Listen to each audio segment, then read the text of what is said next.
Phone দিয়ে কোনো কাজ করতে গেলে অ্যাড চলে আসতেছে, আপনি ফোন দিয়ে কোনো অ্যাপ ওপেন করছেন অ্যাড চলে আসতেছে, ইন্টারনেট চালু থাকলেও অ্যাড চলে আসে, ইন্টারনেট বন্ধ থাকলেও অ্যাড চলে আসে। এত পরিমাণ অ্যাড আসে আপনি ফোন দিয়ে তেমন কোনো কাজই ভালোভাবে করতে পারতেছেন না। বিরক্তিকর এই অ্যাডগুলো আপনার ফোনে কেন আসতেছে এবং আসা কিভাবে আপনি বন্ধ করবেন যে আপনার ফোনে যেন এই অ্যাডগুলো না আসতে পারে, সেটাই এই ভিডিওতে আপনাদেরকে দেখিয়ে দেব। এই ভিডিওটা একটু মনোযোগ দিয়ে এই কাজটা করেন, দেখবেন আপনার ফোনে আর বিরক্তিকর অ্যাড কখনোই আসবে না। কিভাবে এই কাজটা করবেন দেখে নেন।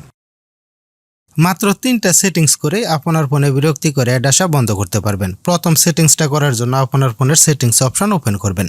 এখানে সার্চ বারে লিখবেন প্রাইভেট ডিএনএস, এইভাবে লিখবেন প্রাইভেট ডিএনএস।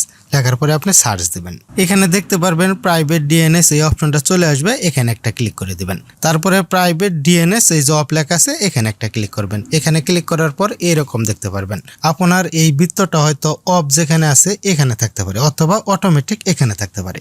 আপনি কি করবেন, এই যে private DNS provider host name এখানে ক্লিক করে দিবেন। এখানে ক্লিক করার পরে এই যে inter host name of DNS provider এখানে লিখে দিবেন। আমি যেটা লিখে দেবো এইটা, এইভাবে লিখবেন dns.adguard.com এইভাবে লিখবেন। আমি যেটা লিখে দিচ্ছি এইভাবে লেখার পরে আপনি সেভ করে দিবেন এখান থেকে। আমি এখান থেকে সেভ করে দিলাম।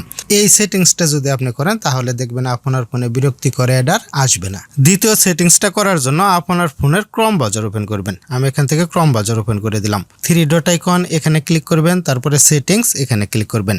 এখানে একটা অপশন খুঁজে বের করবেন সাইট সেটিংস, এই যে এখানে সাইট সেটিংস এখানে একটি ক্লিক করে দিবেন। তারপরে এখান থেকে আপনি নিচের দিকে আসবেন। নিচের দিকে আসার পরে এখানে কয়েকটা অপশন বন্ধ করতে হবে। প্রথমে আপনি যেটা করবেন এই যে ইন্ট্রোসাইভ অ্যাডস এখানে একটি ক্লিক করবেন। এখানে ক্লিক করার পর দেখেন এখানে লেখা আছে any site that you visit can show any ad to you. মানে এটার অর্থ হলো যে হয়তো আপনি আপনার মোবাইল দিয়ে কোনো ওয়েবসাইটে গেছেন অথবা আপনার মোবাইলে এমনিতেই কোনো অ্যাড আসছে, ওয়েবসাইটে যাওয়ার পরে হয়তো অ্যাড আসছে অথবা এমনিতেই কোনো অ্যাড আসছে, সেই অ্যাডটা আপনি কেটে দিচ্ছেন অথবা স্কিপ করছেন। যদি আপনি সেই অ্যাডটা কেটে দেন, স্কিপ করেন অথবা যে কোনো কিছুই করেন সেই অ্যাডের উপরে ক্লিক করেন, তাহলেই দেখতে পারবেন পরবর্তীতে তখন থেকে সেই অ্যাডের উপরে ক্লিক করার পর থেকে অনেক পরিমাণে অ্যাড আসবে আপনার ফোনে। আপনি কিন্তু এটা বুঝতে পারবেন না যে কোন অ্যাডের উপরে ক্লিক করলে আপনার ফোনে বিরক্তিকর অ্যাডগুলো আসতে থাকবে। তাই আপনি কি করবেন, এই অপশনটা এখান থেকে অফ করে দেবেন। এই অপশনটা যদি আপনি অফ করে দেন, দেখেন এখানে লেখা আছে অ্যাডস আর blocked on site no to show intrusive or misleading ads. মানে আপনি ভুলবশত অথবা যে কোনো কারণেই হোক আপনার ফোনে যদি কোনো অ্যাড আসে অথবা আপনি যদি কোনো ওয়েবসাইটে যাওয়ার পরে অ্যাড আসে, সেই অ্যাডে যদি আপনি ক্লিক করেন ইচ্ছা করে বা অনিচ্ছাকৃত, তারপরেও আপনার ফোনে আর বিরক্তিকর অ্যাডগুলা আসবে না। তাই আপনি এই অপশনটা এখান থেকে অফ করে দিবেন। এখান থেকে অফ করে দেওয়ার পরে একবার ব্যাকে আসি। একবার ব্যাকে আসার পর এখানে দেখতে পারবেন পপ আপ অ্যান্ড রিডাইরেক্টস এখানে একটি ক্লিক করবেন। এখানে ক্লিক করার পর এই অপশনটাও আপনি এইভাবে অফ করে দিবেন। তারপরে এখান থেকে আমরা ব্যাকে আসলাম। ব্যাকে আসার পরে এখানে আরেকটা অপশন অফ করতে হবে, এই যে থার্ড পার্টি সাইন ইন, এই অপশনটাও আপনি এখান থেকে অফ করে দিবেন। তারপরে ব্যাকে আসি। ব্যাকে আসার পরে এখান থেকে আরেকটা অপশন অফ করে দিবেন, থার্ড পার্টি কুকিজ এখানে একটা ক্লিক করবেন। এখানে ক্লিক করার পর ব্লক থার্ড পার্টি কুকিজ এই অপশনটা এখানে দিয়ে দিবেন, ব্লক থার্ড পার্টি কুকিজ। এখান থেকে একবার ব্যাকে আসবেন, মানে এখন একবারে ব্যাকে আসবেন। এখানে সেটিংস করা শেষ। এই সেটিংস গুলা করার পরে দেখবেন আপনার ফোনে আর বিরক্তিকর অ্যাড আসবে না। 3 নাম্বার সেটিংসটা আপনি কিভাবে করবেন দেখে দিচ্ছি।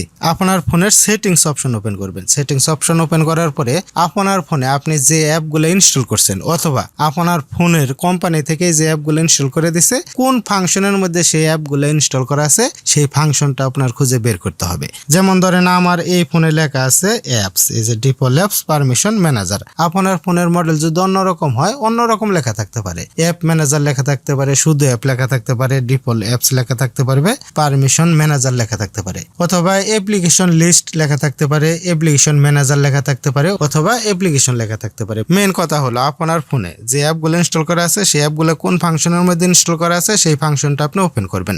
আমার অ্যাপস লেখা আছে, এখানে আমি ক্লিক করে দিলাম। তারপরে এখানে আপনি সমস্ত অ্যাপগুলো দেখতে পারবেন। আপনার ফোনে যে অ্যাপগুলো ইনস্টল করা আছে দেখেন এখানে সব অ্যাপগুলো আপনি দেখতে পারবেন। এখানে আপনি এই রকম খুঁজে বের করবেন যে হয়তো কোনো অ্যাপ ইনস্টল করা আছে, সেই অ্যাপের কোনো লগও নেই এবং কোনো নামও নেই, শুধু এরকম এমবি দেখাচ্ছে, এই যে 368 এমবি এরকম দেখাচ্ছে, অথবা অন্য যে কোনো এমবি দেখাইতে পারে, কিন্তু সেই অ্যাপের কোনো নামও নেই এবং কোনো লগও নেই, শুধু এমবি দেখাবে। আপনার ফোনে যদি দেখেন এমন কোনো অ্যাপ ইনস্টল করা আছে সেই অ্যাপটা আপনি আনইনস্টল করে দেবেন, তাহলেই দেখতে পারবেন আপনার ফোনে আর বিরক্তিকর অ্যাডগুলো আসবে না। এখন আপনি বলতে পারেন আপনি তো কখনো এই ধরনের কোনো অ্যাপ আপনার ফোনে ইনস্টল করেন নাই, যে অ্যাপগুলোর নাম নেই এবং কোনো লগো নেই, এই অ্যাপগুলো ইনস্টল করতে হয় না। আপনি প্লে স্টোর থেকে অথবা যে কোনো ওয়েবসাইট থেকে যখন কোনো অ্যাপ ইনস্টল করেন, সেই অ্যাপ ইনস্টলের সাথে সাথেই ওই কোম্পানি অ্যাড দেওয়ার জন্য আপনার ফোনে এই অ্যাপগুলা অটোমেটিক ভাবে ইনস্টল করে দেয়। তাই আপনি এই ধরনের কোনো অ্যাপ পেলে সেই অ্যাপটা আনইনস্টল করে দিবেন, তাহলেই দেখতে পারবেন আপনার ফোনে আর বিরক্তিকর অ্যাড আসবে না। ফ্রেন্ডস, এই 3টা সেটিংস যদি আপনি